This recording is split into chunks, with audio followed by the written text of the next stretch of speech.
Bienvenidos todos. En el presente video analizaremos la dinámica de los mercados desde una perspectiva crítica. Y bueno, para entender más sobre la economía real, vamos a contrastar el modelo idealizado de la competencia perfecta con las fricciones e incertidumbres que enfrentan las empresas en el capitalismo contemporáneo.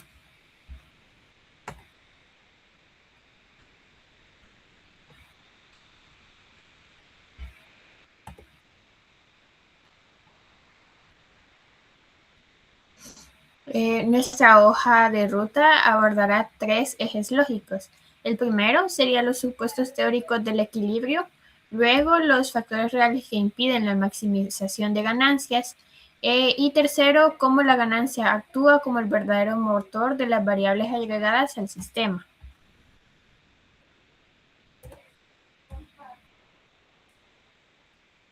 Ahora, como bloque 1, tenemos los supuestos de la competencia perfecta.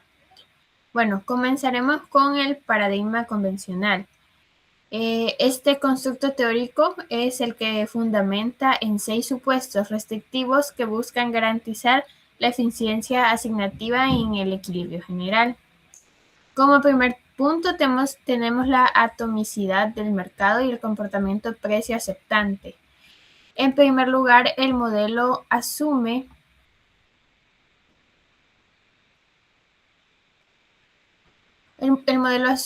que la atomicidad del mercado, lo cual esto significa que existe una masa atomizada, tan atomizada de compradores y como de vendedores, que la cuota de mercado de cada agente tiende a cero. Y al no existir el poder de mercado concentrado, ningún agente individual tiene la capacidad de influir en la determinación del precio del equilibrio a través de las variaciones de su oferta o demanda. Por ende, todos los agentes operan como precios aceptantes, asumiendo el vector de precios de mercado como un dato que es exógeno o inalterable. Luego, como segundo punto, tenemos la homogeneidad del producto. Bueno, asume que las mercancías ofrecidas son perfectamente idénticas en sus características físicas, técnicas y funcionales. Al erradicarse la diferenciación de productos y la existencia de marcas, el consumidor muestra una tasa marginal de sustitución perfecta entre los bienes de cualquier oferente.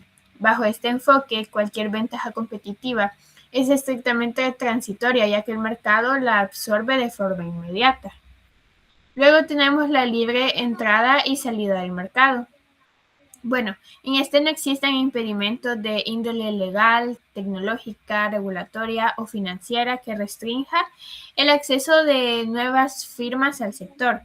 Tampoco existen costos hundidos que penalicen el abandono de la actividad. Esta flexibilidad en macroeconomía es crucial ante la presente de ganancias extraordinarias en un sector. El flujo libre de capitales incrementará la oferta agregada hasta que los precios converjan con el costo medio mínimo, garantizando que en el largo plazo el beneficio económico nulo o tasa de ganancias sea cero sea la norma. Luego, como cuarto punto, tenemos la información perfecta y la movilidad de los factores. Bueno, es donde los oferentes y demandantes poseen certidumbre absoluta sobre varias información, como los precios, las calidades y tecnologías disponibles, eliminando las asimetrías de información. Esto se complementa con la movilidad perfecta de los factores productivos. El capital y el trabajo se desplazan instantáneamente y sin fricciones, como costos de transporte o barreras geográficas, hacia aquellos sectores donde sus retribuciones marginales sean mayores, forzando la igualación de los rendimientos en el equilibrio general. Luego tenemos la ausencia de externalidades. El sistema de precios de mercado es perfectamente eficiente porque captura la totalidad de los costos y beneficios sociales, privados y colectivos. No existen efectos de desbordamiento, positivos ni negativos, que queden fuera del mecanismo de internalización del mercado. Bueno, sin embargo, ya planteado todo esto, la modelización de un agente perfectamente predecible y estático resulta ser insuficiente para describir la realidad económica. Esto, como lo señala el economista Shaikh, no se puede modelar un agente loco o puramente abstracto en un entorno que por naturaleza es turbulento y es dinámico. Esto nos obliga a preguntarnos qué hace realmente una empresa, que busca ganancias en el mundo real. Innova, reduce costos, compite efectivamente y cuando tiene poder de mercado, fija precios.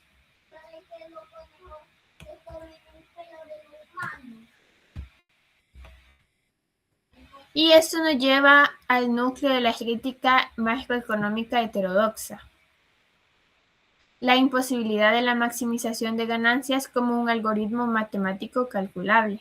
En la economía real, las firmas operan bajo condiciones estructurales que impiden el óptimo neoclásico debido a 5 factores determinantes.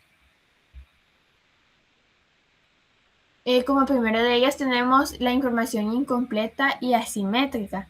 Las empresas no tienden a poseer un mapa completo del mercado, sino más bien que desconocen la elasticidad exacta de la función de demanda y las estructuras de costos de sus competidores directos.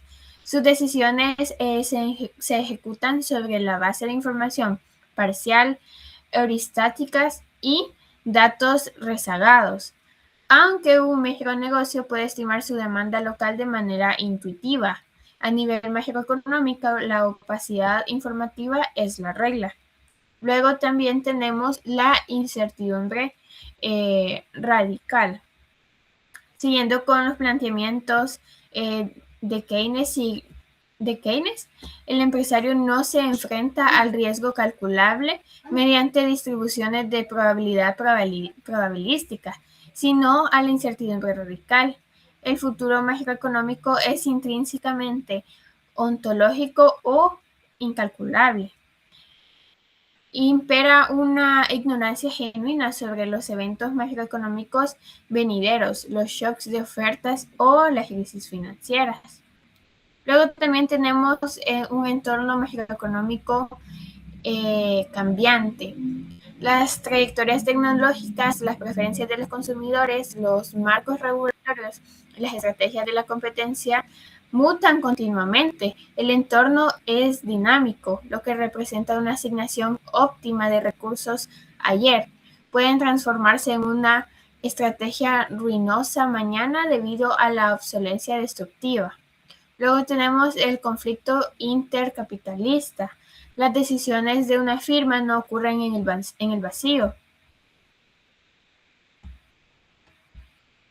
No ocurren en el vacío, sino que interactúan de manera estratégica y conflictiva con las decisiones de sus rivales.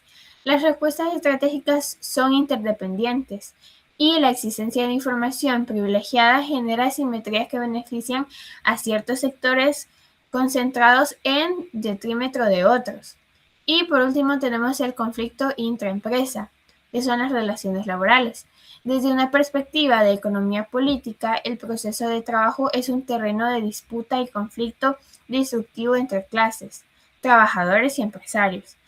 La extracción de plusvalía o la determinación de la productividad laboral no es un parámetro técnico dado por una función de producción neoclásica.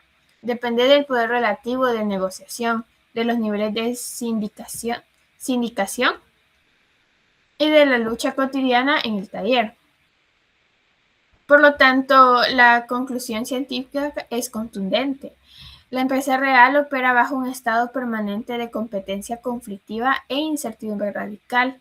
Su objetivo conductual es la búsqueda de ganancias, no la maximización de un óptimo inalcanzable.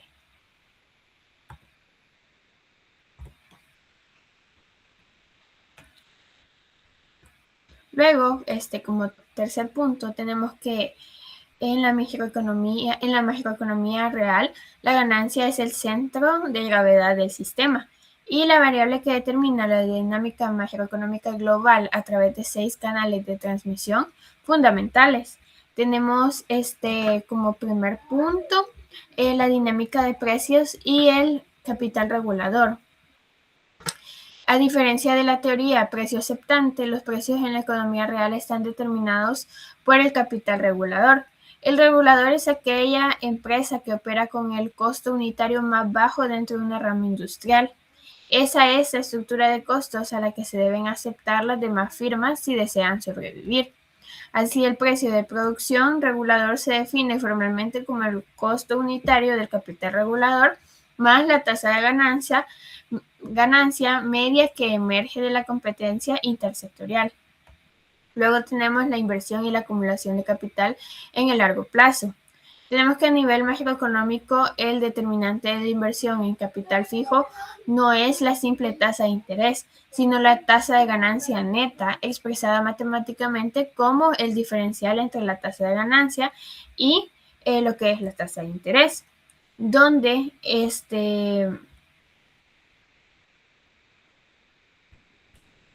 representa la tasa de ganancia de capital productivo y denota la tasa de interés financiera o costo de oportunidad del dinero.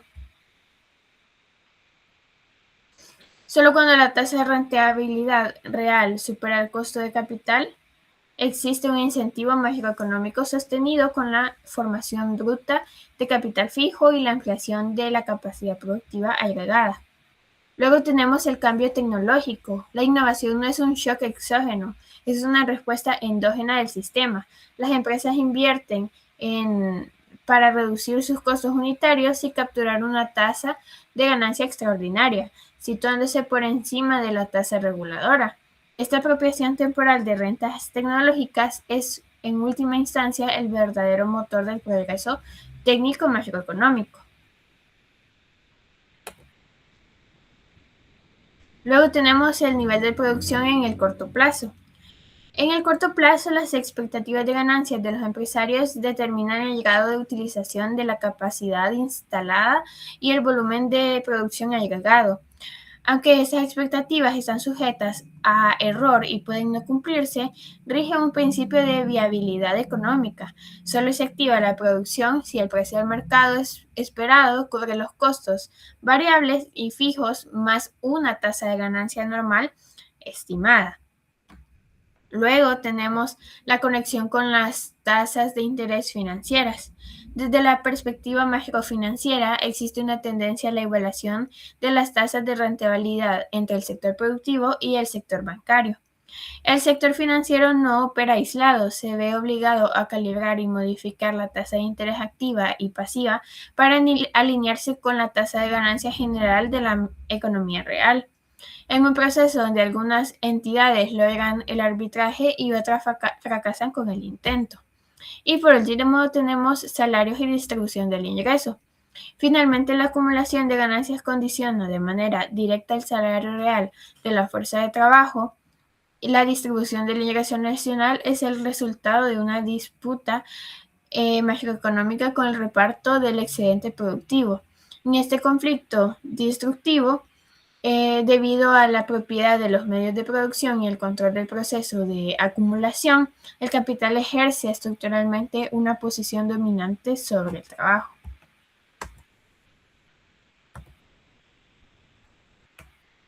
Bueno, y como síntesis, pasar de este modelo idealizado de competencia perfecta a una teoría macroeconómica basada en la ganancia real, nos permite entender el capitalismo como un sistema inherentemente dinámico, conflictivo y a la vez inestable.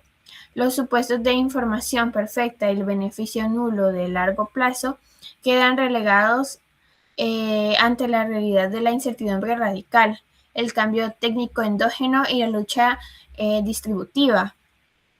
Son las expectativas de la tasa de ganancia neta las que verdaderamente dictan el rumbo de la inversión, el empleo y el crecimiento económico. Y con esto concluyo mi intervención. Tengan feliz día. Muchas gracias.